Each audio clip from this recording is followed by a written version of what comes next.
This fight takes place in March of 1984 with Howard Davis Jr. riding a bit of a hot streak. He's starting to sit down on his punches more, showing increased power, which was on full display in his last bout, where he stopped contender Greg Coverson in the 8th round. In the opposite corner is Connie Swift, undefeated at 14-0, but with a resume that lacks any notable names aside from victories over journeymen like Kelvin Lampkin and Adrian Areola. Swift is the California State Lightweight Champion and served as the chief sparring partner for Alexis Arguello during his preparation for Aaron Pryor. Swift stepped in here as a late substitute for Gene Hatcher, who had to pull out of the fight after suffering a cut in sparring. Swift is short at 5'5", and he looks like Tracy Harris Patterson's twin brother, if you remember him. Also noteworthy here is the announcing team of Sugar Ray Leonard and Gil Clancy, who always offer interesting perspectives.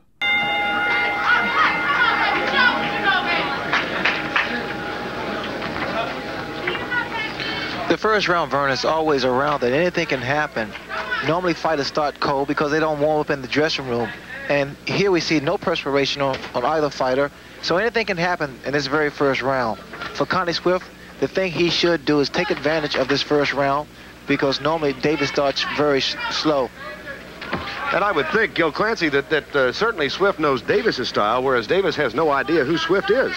Yeah, Swift's manager told me, he said, I've seen Howard Davis fight many a time. We know what his weaknesses are. And again, as you say, Howard Davis, he's never seen Swift.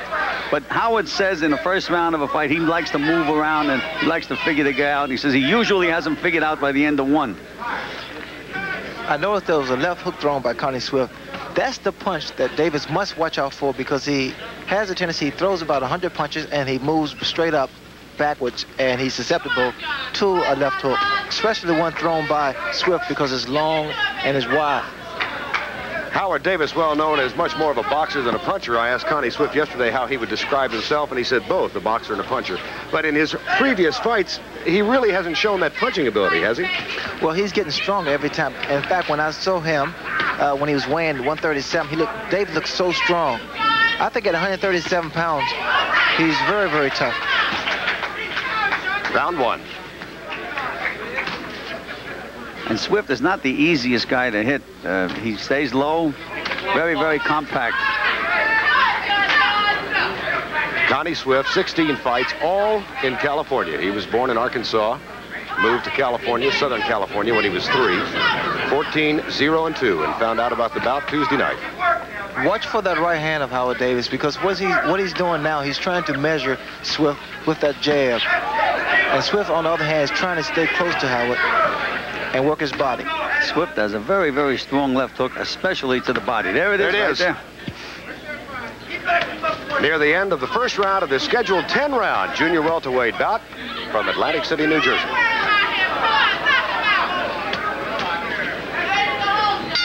Champions presented by Old Spice after shave and cologne. I was a pretty bad kid. I went to reform school and things like that.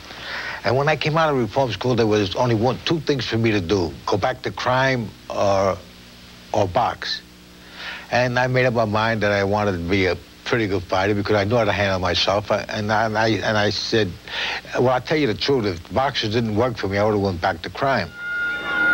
It was an impressive first round for Connie Swift, the unknown, against the veteran Howard Davis Jr. We're underway with round number 2. Vern Lundquist, Gil Clancy, Sugar Ray Leonard, live from Bally's Park Place Casino Hotel.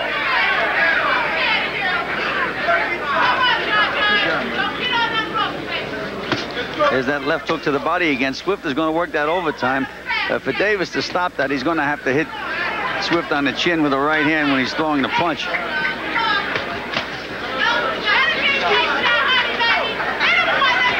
Connie Swift spent about a month working as a sparring partner of Alexis Arguello prior to his first fight with Aaron Pryor back in '82. I would think, Ray Leonard, he could really use that to learn a lot. Look at this left hook. Oh, especially the experience and knowing exactly what to do to an opponent when he's against the ropes. Take advantage of that body. Because of Swift's height, he has to stay low and keep moving that head like he's doing now.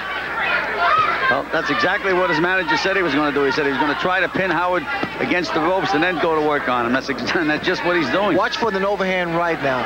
There it is. You see how he's working the body. Now, what Howard Davis will probably do throw some uppercuts and pivot and get out of there.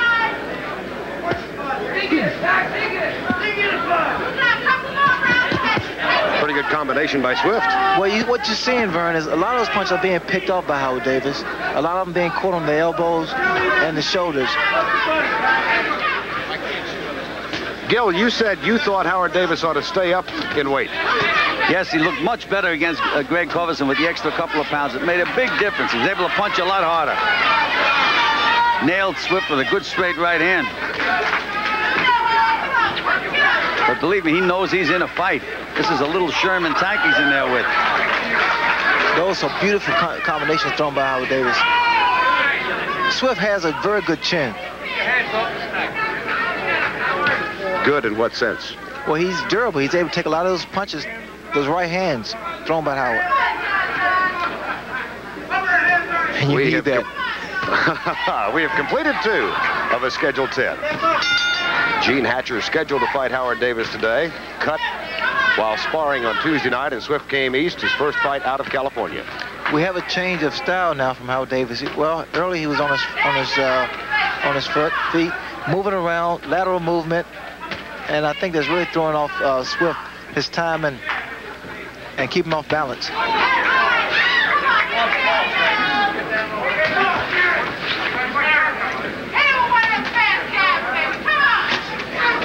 Pretty good overhand right.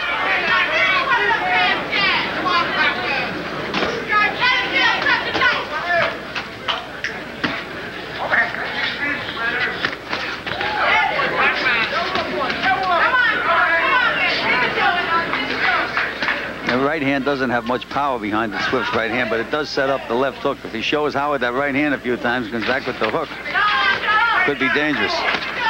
Gil, you know, I think he puts more power and more body behind that left hook. Yeah, that's his bread and butter. How so, Ray? Well, is more leverage. In the right hand, it's more of an arm punch, and it's not as effective as his left hook. You turn the punch, you put your body into it. Howard Davis there just threw an overhand right.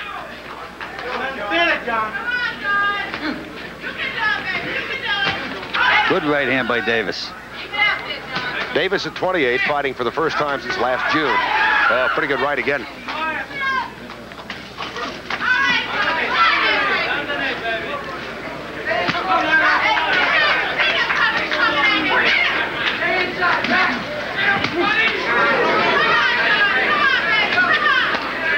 This is a different Howard Davis. This is a Howard Davis that's willing to stand there, block a punch, and counter. And that's when you really hurt a guy. Usually Howard tries to move out of the way and then come in with a quick lead. But he's in good punching range right now. You know, Gil, he was referred to as a sprinter with gloves on. He doesn't show that today at all.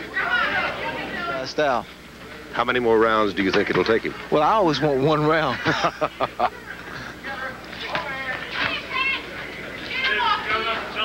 We have now concluded 3 rounds of a scheduled 10-rounder from Atlantic City, New Jersey.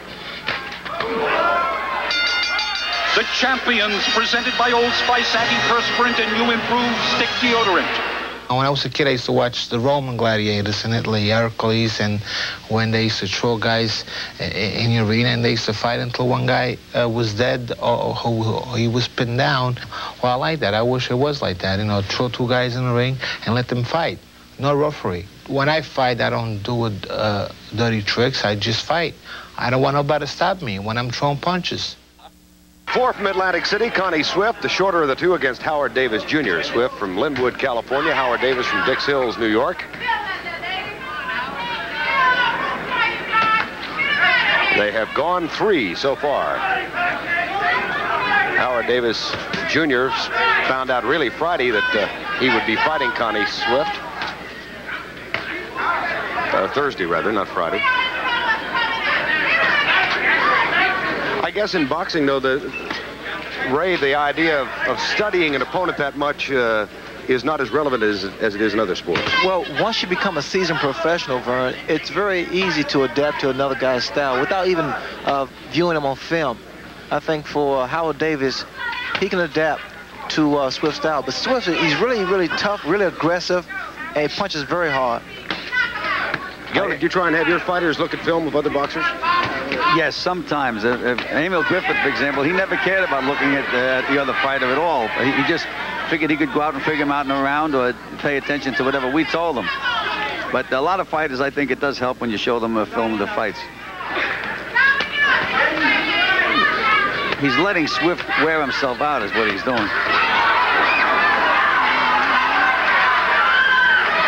Now, Howard sensed that this guy's hurt, and he's going to take advantage. He's going to stay right on top of this guy.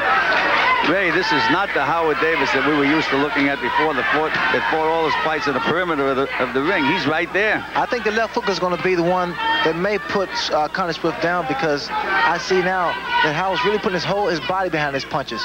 Connie Swift has only been down once in his professional career. He was knocked down by Joe Sanchez and came back to win an 8-round decision. That was a couple of years ago. Good uppercut and a combination of lefts. He finished with the left hook. You see there, the left hook is starting to land very cleanly now. Well, Swift is not winging that left hook of his anymore. Howard seems to have taken that away from him. First round, he was really digging with that left hook. Clearly Davis's best round. A lot of motion from Swift and not much punching.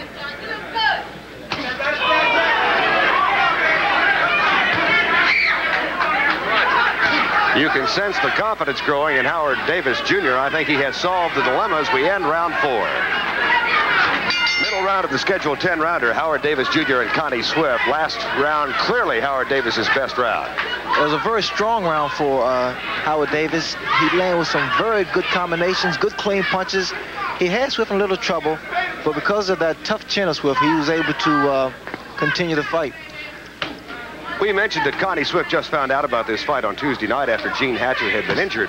He was in training for a fight. He had one scheduled for next week, and that one went by the wayside, so he was in shape for this bout. And he last fought in December, so... And I suppose you guys all stay in shape all the time, right? Well, especially a guy like Swift, who's always waiting for an opportunity like this. Television exposure, big money fight. They stay in the gym every day, Vern. This is a great opportunity for Swift, and that's why he's so difficult to beat. Might it be a great opportunity, Gil, do you think, even if he should lose? Well, if he makes a satisfactory showing, you know, it's what the public wants. If the public wants to see him again, then he took advantage of the opportunity, win or lose. He has to keep punching Swift, because when he lets Howard stay out there and do what he wants, he really takes the tattooing.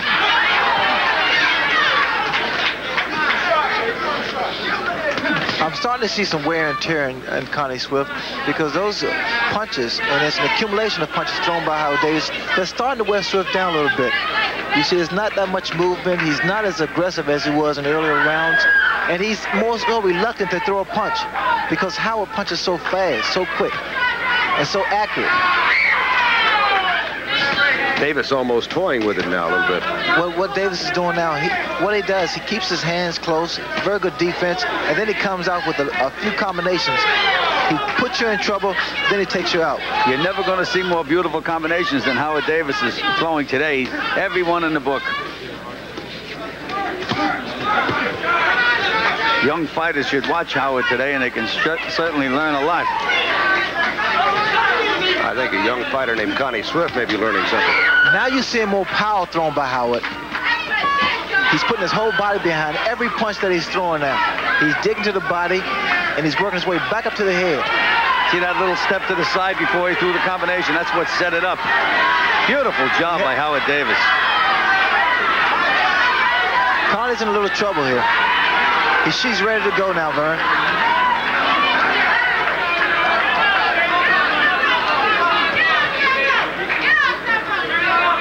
But it will not be in the 5th round. If it is to be, we have finished 5 of the scheduled.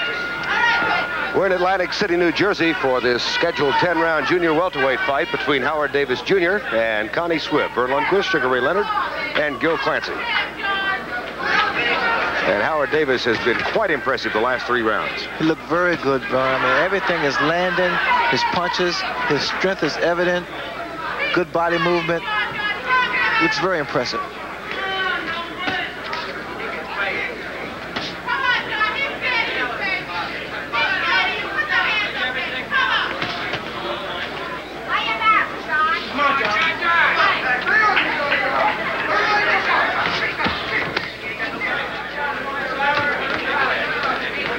taking full advantage of his height and reach advantage. That right uppercut thrown by Howard. If he should come back, Vern, with a left hook, right after the right uppercut, little bolo punch.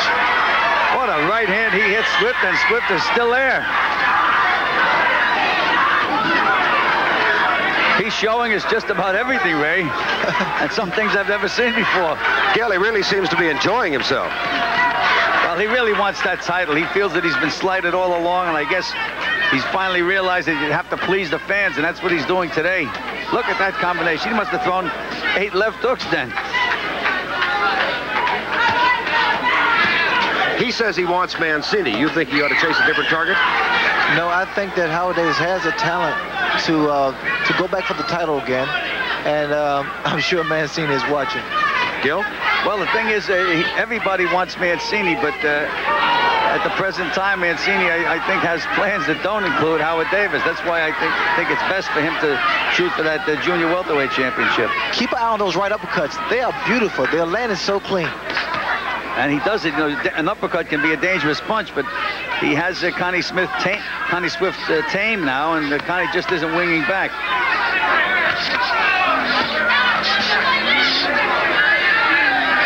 This is really frustrating for an opponent. Once he doesn't land any punches, I mean, he's trying desperately to land a punch, and you're so elusive, it's really, really discouraging. Howard Davis Jr. in command of this 10-round fight against Connie Swift from California. Really giving him a boxing lesson.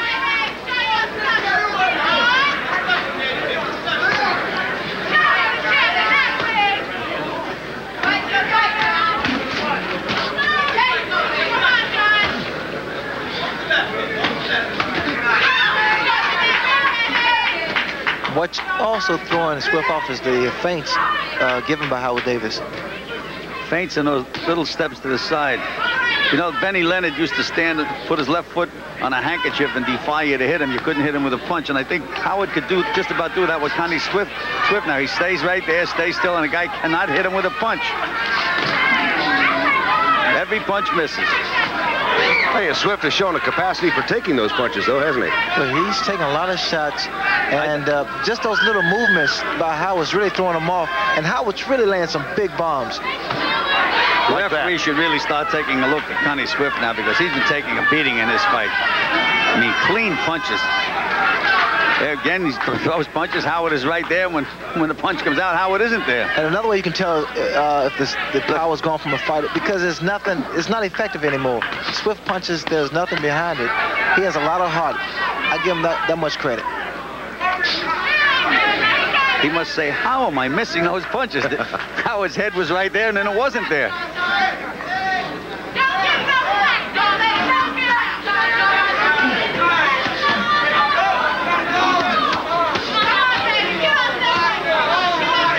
What Howard's doing now, he's throwing a lot of little punches, pity pats, and then he's going to load up.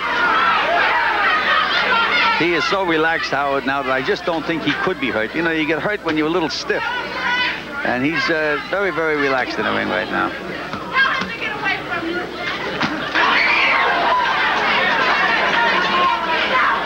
You heard that. And that uppercut landed as well. Now, Swift is not throwing any punches now, which could be a sign of that he is hurt, which normally is the case. Everything is done by instinct. Final 30 seconds of round. Wobbled that time, Ray. First time I saw a little shakiness in the legs of Connie Swift. I would get tired of punching. I'd hate to be the guy with a calculator counting the number of punches Howard Davis has thrown. It has been a number that is quite large. And we finished 7 rounds in Atlantic City, New Jersey. Back with 8 in a moment. 8th round from Atlantic City, Howard Davis Jr. and Connie Swift. And you fellows were listening to the instructions given Howard Davis Jr. in the corner by his father and by Jimmy Glenn. All it was a litany of punches. Hit him with a left hook, a right hand, an uppercut, a jab. I don't think there's too much that needs to be discussed in the corner. I mean, what Howard has been doing from the first round up until now has been really, really impressive. Everything is done right, perfectly. Is this as impressive as you have seen him? By far, I think. He's a lot stronger. His punches carry kick. I would agree, and he's very calm.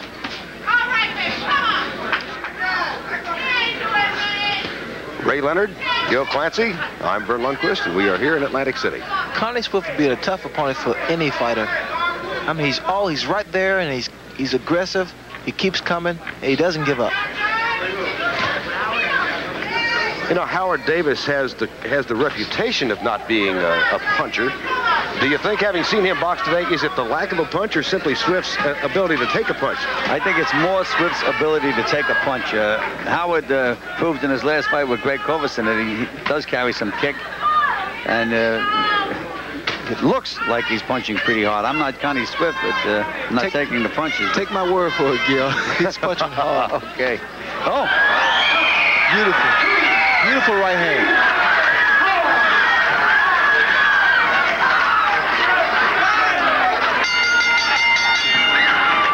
That's it. It's over. Well, they stopped it in the corner, and I think that was a smart thing to do. There was no sense in letting him come out, take any further punishment. He had no chance whatsoever to win this fight. I'd have to commend the corner for that. Ring position was in there, the boxing commission position, and Vinny Ranoni stops the fight at the end of the 8th round, the beginning of the 9th. This marked Connie Swift's final appearance in the ring, and I don't know what became of him. He was in over his head here, pretty much running out of an inventory of moves by the 3rd or 4th round, but with more experience, he probably could have progressed higher in the sport.